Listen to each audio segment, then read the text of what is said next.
So this is the drawing project where you're going to choose a fruit or a vegetable, and I'm going to show you my way of setting up the lighting in here. So this is just a shoebox, and in the shoebox I have a plain piece of computer paper just taped in.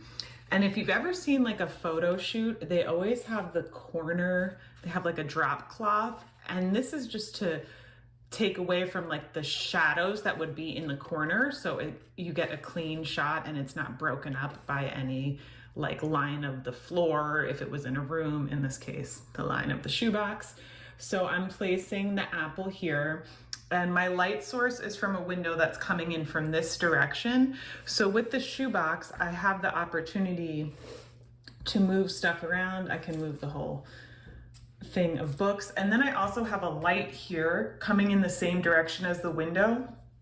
I have my overhead lights turned on. If you're in a room, light can bounce off everywhere, so make sure you're paying attention to where your light is coming from. I have a lamp here on my desk, and see, this with the lamp on, I can get a really high contrast image where I have highlights here where the light source is coming in, and then I have a super dark shadow. So you can play around with different lamps and lighting in your room. And then I actually like, with the light turned off, this is the light turned off, and just a little light from the window. If I turn it and maybe place the apple back a bit, this is more of a low contrast image where there isn't as much of an extreme of a dark and light. So that's all I'm asking you, is to find two different lighting situations that give you different shadow shapes to play with, and you're making your two different drawings of the same object. So this is going to be for my high contrast drawing, and this is going to be for my low contrast drawing. And you know, it doesn't need to be perfect, but I think if you have some kind of box, like a shipping box or a shoe box, and a piece of paper, it just helps, because if the shadow was just on this book, you're not going to see it as well as if it's against the white paper. Then you really get a chance to create some interesting shadows. Like, I feel like that's going to be really fun to draw that dark shadow rather than, confusing it. I mean, okay, that's a nice shadow too, but this gives us a little more control of the light, having this shoebox situation here. So I'm going to jump right into our project. We're going to do two drawings, one high contrast and one low. I'll be using these charcoal pencils. I have a 2B, a 4B, and a 6B. So I'm going to start with the 2B, which will give me the lightest line, and I'm going to start to sketch with contours just like last week.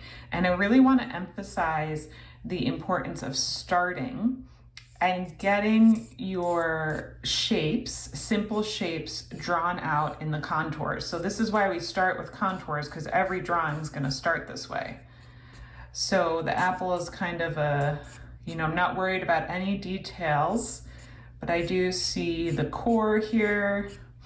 And then what I'm also going to outline is my shadow shapes, my main shadow shape, which goes like that. And then I'm gonna just look and make sure I'm happy with where everything is before I start going in and maybe refining some of these lines. And I'm also want to emphasize my highlight. So this is my cast shadow here. You can take a look at that shadow diagram. And this is my highlight. So I'm actually gonna make it bigger than it is on the apple, but I'm just starting to get my lightest light and my darkest dark. And this is where you're going to come into your value scale, and you're going to think about this lightest light is even going to be, we can make another square that's just the white of the paper, right?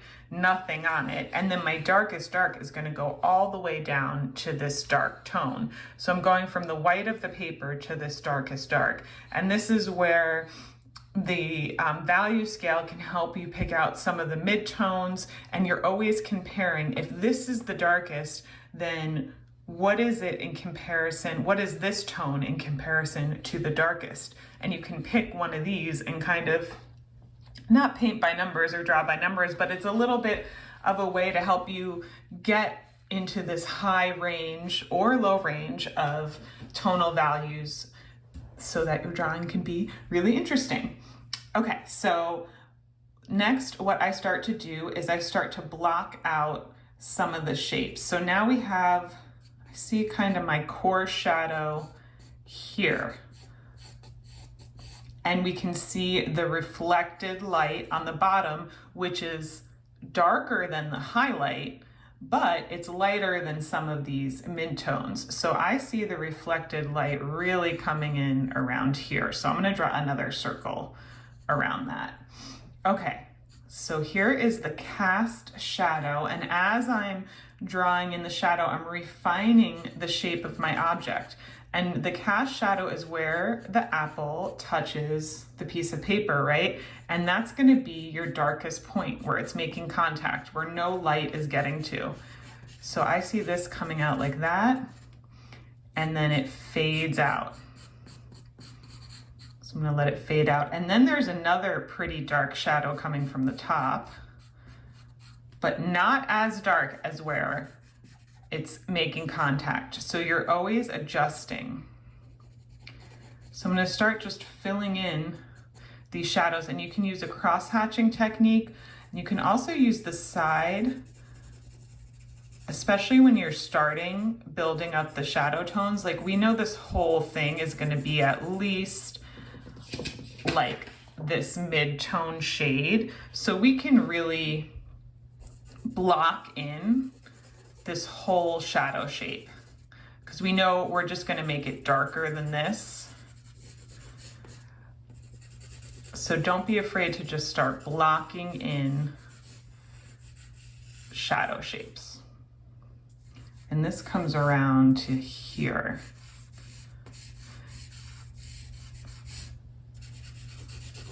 And then this core shadow that is towards the edge is, we can also start blocking in. So just how we did it in layers of detail in the contour, you're building up layers of shading here. And then we also have a mid-tone around the highlight.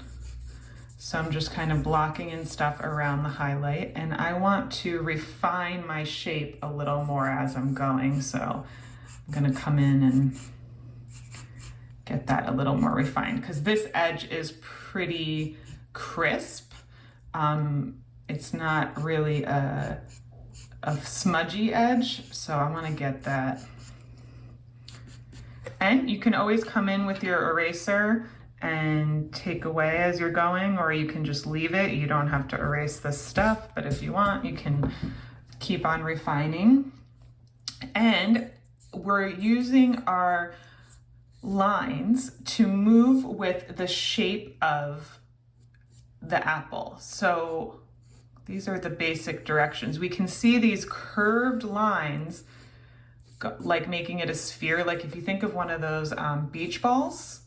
So the direction we're drawing is also going to help us emphasize this 3D shape, right? That we're creating the illusion of a 3D shape onto a 2D surface, the paper. All right, and let's get some of this core in here. So I see, and our contours can help us here. I see this coming down, and then, this is nice for creating our shape. It's really sloping down here. And then we have another one kind of coming out. It's looking a little like a pumpkin, but we'll keep adjusting. And that's okay if yours doesn't look exactly like what it's supposed to look like. Remember, these are exercises. We're practicing. We're just practicing our shading. You know, art is like anything else. The more you practice, the better you get. It's creativity, and these kind of techniques are like muscles that you have to practice to get better at. And this is all going to be in shadow too. So I'm going to start filling that in with the side of my charcoal. Now I'm going to start making things even a little darker and get more shadow shapes in. So don't be afraid to go too far. We also have highlight on, so the light is gonna pop stuff out. So we have the highlights where it's rounding, and think about where it's like closest to us, which is gonna come in here, is gonna be dark because that's further away. And then when that 3D shape of the apple rounds out, there's gonna be a little highlight kind of at the highest point here too. So that's why I'm leaving that all light. And then around this highlight, there's gonna be some midtones. So I wanna get that all in there. And the reflected light will have some tone on it, but it's not gonna be the white of the paper. But it's another light spot we need to kind of protect. Okay, now I'm gonna move on to a darker charcoal. If you don't have one, that's fine. You can just press harder and keep on going back and forth. I'm using the 4B charcoal, and I'm gonna keep emphasizing this cast shadow that we have here. So this really is really dark.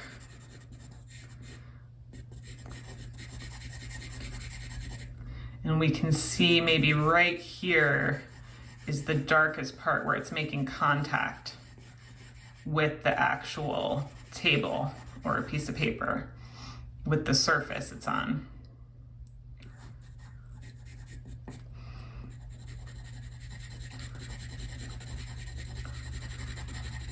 And I'm using both the side and the cross-hatching technique, so I can fill in some of these white spaces.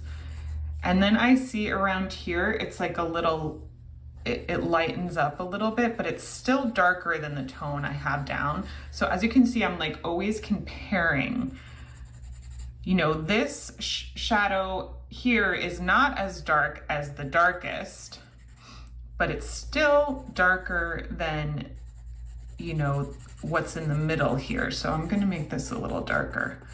And we can see the edge is really fuzzy. So I'm gonna let that kind of fuzz out. You know, I don't want it to be like a line. I want it to be fuzzy.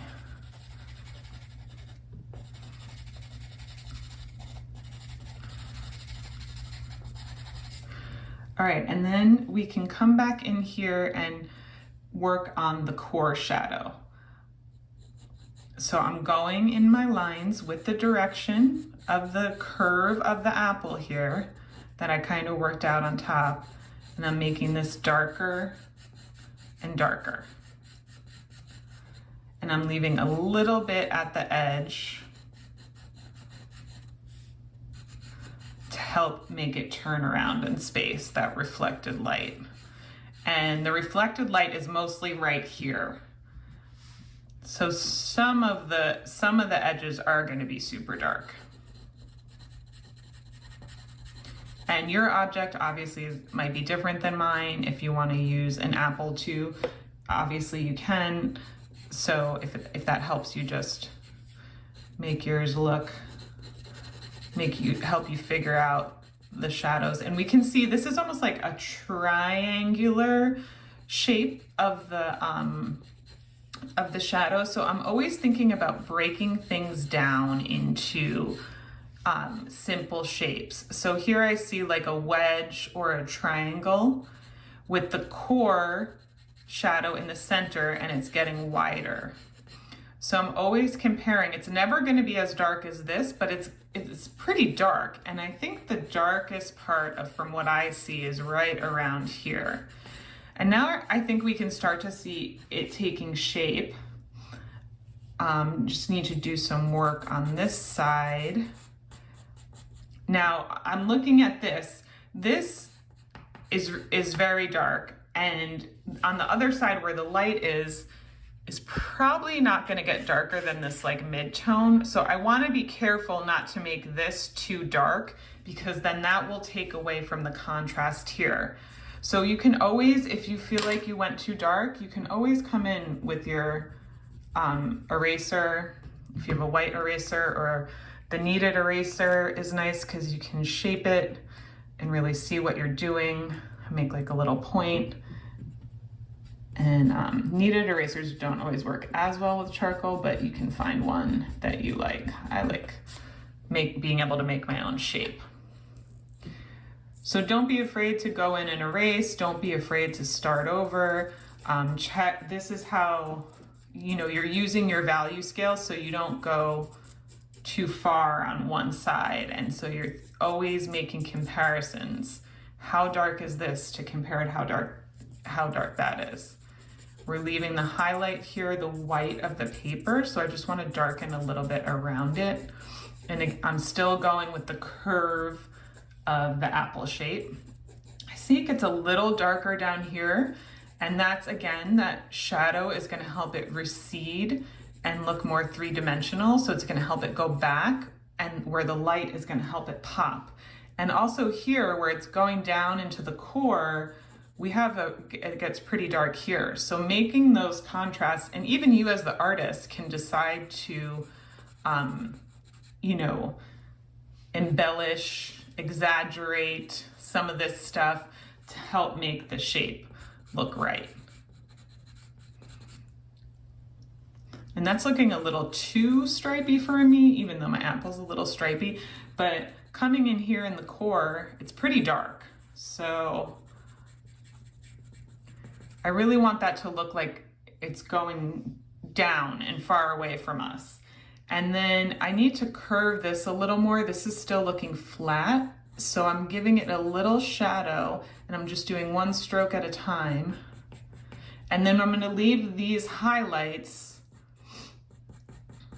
to get it to look rounded here. See how this light sort of is popping out for us? And then you can just continue to sort of, once you get the main shapes down of your shadows and you're happy with where your tones are, then you can start to kind of blend in. You can go back with your first one, your lighter one. This is my 4B or 2B. And I'm just blending. And I think blending with the charcoal is always better than blending with your smudging stick, because it's going to give it more realistic look. And I think you'll be happier with the results than if you're just smudging everywhere. And so don't be afraid. I think the smudge stick can kind of be used as a crutch. Don't be afraid to just go overboard and make it really dark, because that's what's going to give you the drama. I'm going to get a little bit in here, but leave that reflected light. I feel like I need to get some more mid-tones. I've got my darks and I've got my lights. Now I'm really working on blending my darks into some of these mid-tones. And I have a lot of white of the paper left here, so I want to make sure just to emphasize my highlight as the lightest point, and nothing else is going to be as light as that. So anywhere where I don't have where I have the white showing through the paper, I'm going to start to fill that in.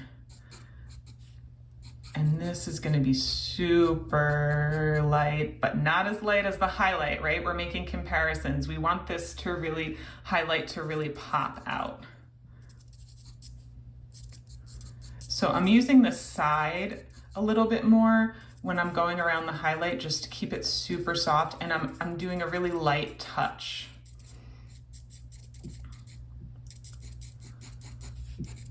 I need to darken these edges a little more too. I think this side needs to go back in space a little more, and we do that by making it darker. Okay, so I think you can get the idea now. Obviously, I spent 5 more hours or 10 more hours on this drawing, but I want you to just start blocking out your darks and lights. You can then come in with your 6B if you have a darker one and really make these cast shadows super, super dark.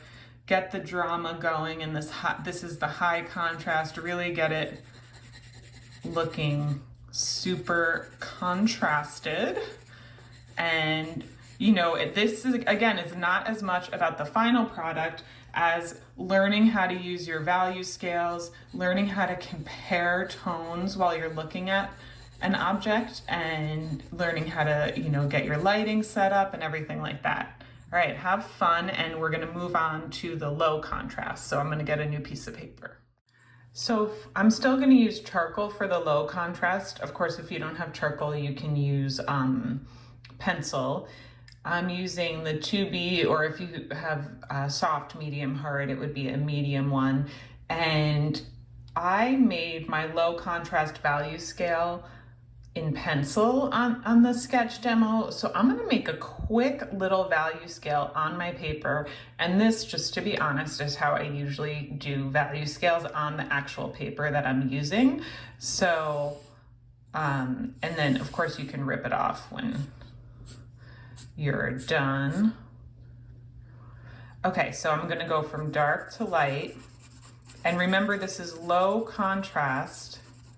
I'm actually going to leave the light almost the white of the paper.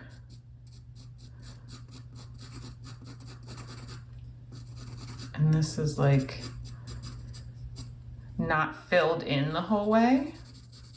This is going to be our mid-tone. And you can see it does not have to be perfect. And this is gonna be my darkest dark, so let me get these a little bit more. A low contrast can be a challenge for me, I do admit that.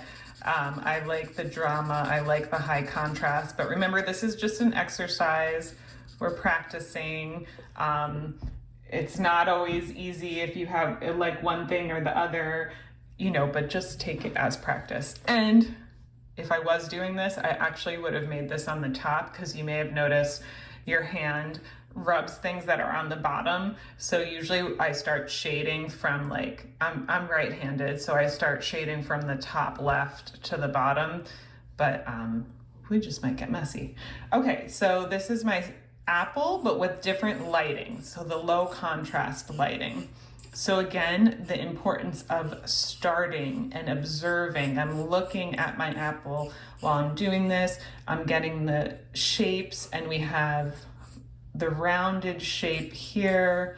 And I'm making these lines, like the beach ball lines, to just get the idea from the beginning that this is a three-dimensional shape. And the shading here is a little different. So it's not such a big, crisp shadow the way our other one was. The shadow's more like there. It's more like that. This line, I think that's a little confusing for me. Well, I'm gonna go ahead and erase that. And some of this got a little confusing. Okay, I'm gonna refine my contour a little bit just so you can see what's going on. Okay, this is the core. Remember, mine kind of went down like that. And this edge is darker, so I can go darker as I'm refining. And then we have the bottom. This is the darkest. And then this kind of comes out somewhat like that, a little more. All right, and then we have the core of the apple. So again, I'm doing the same thing. I'm looking for shapes, how I can simplify the shapes. And I'm looking for my darkest dark and my lightest light. So right here is the cast shadow where it's touching the surface. So I can start filling that in first. And we have fuzzy edges, and now that I've filled that in, I can go erase these lines. Use my white. Sometimes this one just gets the job done. I can erase the lines. So I'm always going in and refining and redefining and making adjustments. I'm gonna use, I've sharpened my charcoal a lot, so I'm using the side of it to get this fuzzy edge, this not sharp, soft edge. I know I should be calling it a soft edge, but it looks fuzzy to me. And there's more shadow here, kind of on the edges, on the sides. And this one I'm not going to spend as long on, but we can start comparing then on the apple compared to that cast shadow. The next darkest part I see is over here and a little bit over here. There's not a huge highlight in this because we didn't have that dramatic lighting, but this whole area, see the apples, you know, you can make another line like this for the way the apple's curving. You know, you see people draw lines like this for a face. So this whole area is sort of in the highlight because that's what's closest to us. That's what's popping out, right?